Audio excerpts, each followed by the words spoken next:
In this guide, I'm going to show you how you can cancel a heist or a job here in GTA 5 or GTA 5 Online.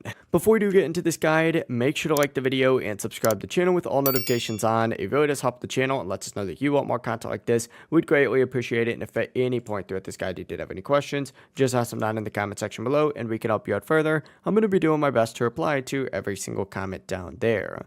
First things first, you do need to open up your in-game phone. Once you open up your in-game phone, go ahead and make your way over to the job list, open it up, and then from here, you're going to see a little trash icon all the way down in the very bottom. Essentially, you need to go ahead and click on that trash icon. When you select that, it'll give you the option to quit a job. On PlayStation, press square. On Xbox, press X. And then, of course, just confirm that you would like to quit. As soon as you confirm, you will leave the heist or mission instantly. Obviously, I'm not in it right now, but this works for heist, missions, races, or pretty much any job that you might be in, and it really is as simple as that. If you guys did have any questions, just ask them down in the comment section below, and we can help you out further. I'm going to be doing my best to reply to every single comment down there. Before you do leave this guide, though, make sure to like the video and subscribe to the channel with all notifications on. It really does help us out, lets us know that you want more content like this. Have a great rest of your day, though.